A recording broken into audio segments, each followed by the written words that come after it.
Bonjour à tous, bonjour, bonsoir, où que vous soyez.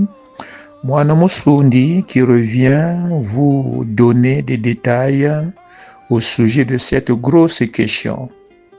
Qui sont les Berbères? Sémites ou Nkami? Descendants de Sem ou descendants de Nkami? Cham dans la Bible. Sortons de cette position de malédiction qui nous place toujours comme des esclaves mentales. Sortons de la manipulation mentale.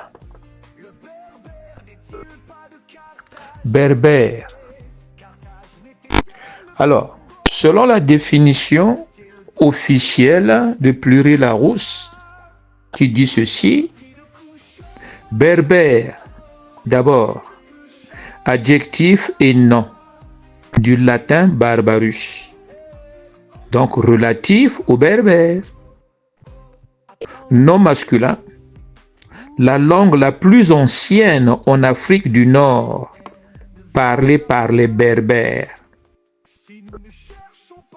Mais là, on ne nous donne pas les origines. La langue la plus ancienne par rapport à quel peuple? Vous voyez? La deuxième partie, berbère, population d'Afrique du Nord, qui occupe surtout les régions montagneuses, à savoir Kabylie, Aurès, Nzab et Ogar en Algérie. Au Maroc, c'est dans l'Atlas et le Rif. Et vous allez retrouver beaucoup d'entre eux les yeux bridés. Mais les yeux bridés, parmi tous les enfants de Noé et les petits-enfants, qui avaient les yeux bridés? La définition continue. Les Berbères sont de religion musulmane, mais avant l'islam, ils étaient quoi? Mais ils se distinguent par leur langue et une culture originale. Organisation sociale fondée sur la famille étendue et patriarcale. Ils résistèrent farouchement à l'influence étrangère, qui étaient les étrangers. Ils furent à l'origine des grandes dynasties, des Almoravides et des Almohades. Définition qui n'est pas convaincue, qui n'est pas convaincante, plutôt. Mais basons-nous sur la définition populaire. Ce que vous venez d'entendre là, c'est selon le dictionnaire Pluri-Larousse. Or, la version populaire renferme un détail original qui est accepté par tous. Un détail très sensé. Pour dire que le mot berbère vient de barbare. Du grec barbarus, qui veut dire étranger. Alors donc, barbare se dit des personnes que les Grecs, les Romains, puis les premiers chrétiens considéraient comme étrangers à leur culture. Mais les premiers chrétiens, on les place où? Chez les Grecs? Chez les Romains? Quelle était la culture des premiers chrétiens? Vous voyez les questions que nous devrons nous poser. Mais ce que moi, Namoussoudi, découvre, c'est à l'époque romaine plutôt que cette même étymologie viendra à désigner celui ou ceux qui ne sont pas conformes à l'usage admis, ou ceux qui rejetteront la nouvelle culture imposée par Rome, à savoir une grande partie des rescapés de Carthage, après leur destruction complète en 146 avant notre ère, à la suite de la troisième guerre punique menée par Scipion Africanus. Une guerre qui va durer 2 ans. Le nom africain qui est collé au continent actuel vient de Scipion Africanus. Carthage s'étendait sur toute la côte de la Méditerranée, occupant toute la zone de l'actuel Maghreb, dominant aussi les peuples de l'Europe méditerranée jusqu'à Lyon.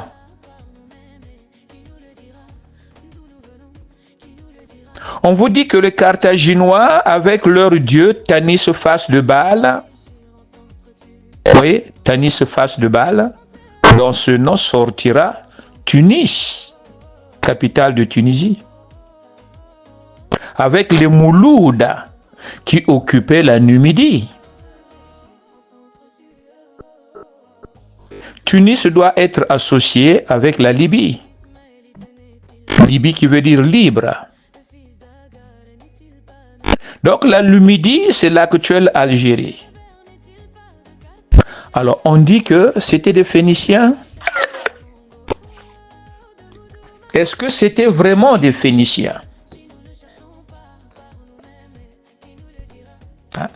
On dit que c'était des Phéniciens. Est-ce que c'était vraiment des Phéniciens?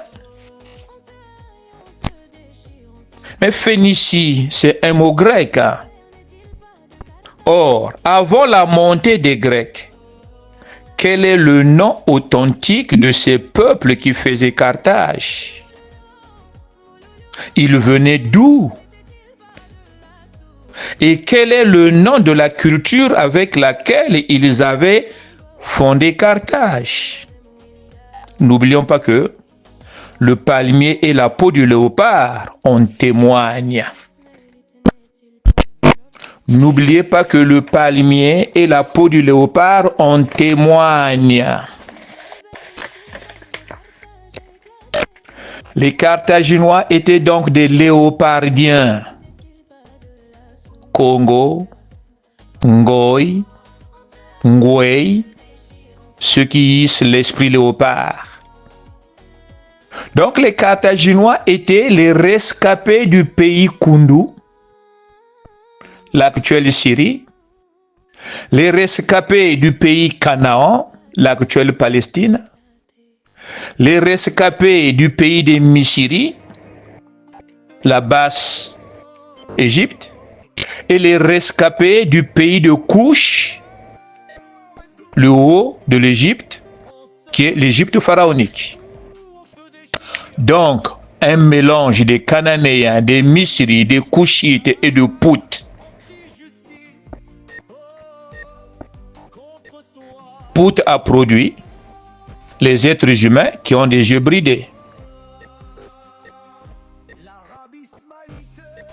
Tous descendants de Cham, Unkami, y sont cette culture emblématique du léopard, vont se placer dans le delta sous l'égide du dieu Tanis pour faire Carthage.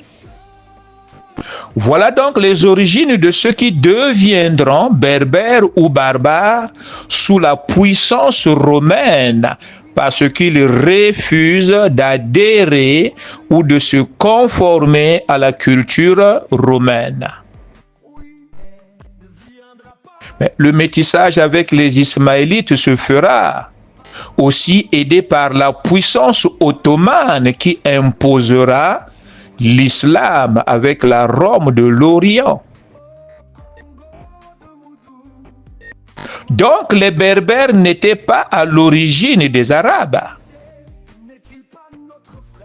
Tout comme on veut attribuer Carthage aux Arabes.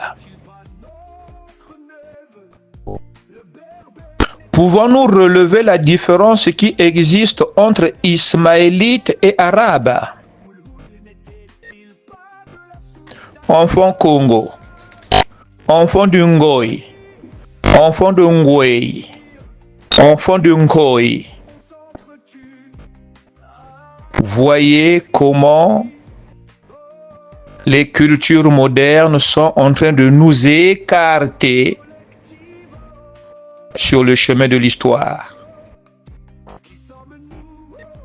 Comme a dit un ancien président français au Sénégal, que l'Afrique n'est pas assez rentrée dans l'histoire. Au lieu de faire très attention aux mots, ceux qui ont entendu cette expression ont enlevé assez. Ils se contentent seulement de « Oh, ce type a dit que l'Afrique n'est pas rentrée dans l'histoire. » Non, il a dit « n'est pas assez rentrée dans l'histoire. »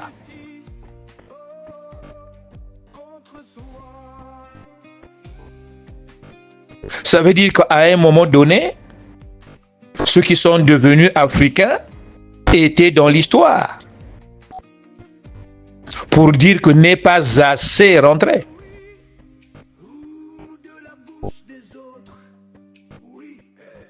Alors, les Berbères, les vrais Berbères.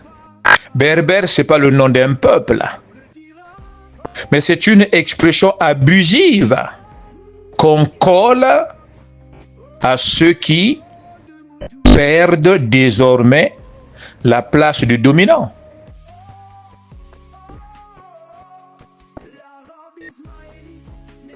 Comme on nous a collé le nom africain, nègre, noir, lari, bantou, toutes ces expressions-là qui désignent nos identités actuelles sont des expressions qui n'apportent que malédiction, péjoratif. Alors, qui sont les Berbères? Qui sont les premiers à s'être vus attribuer ce mot barbare? Mwana Musundi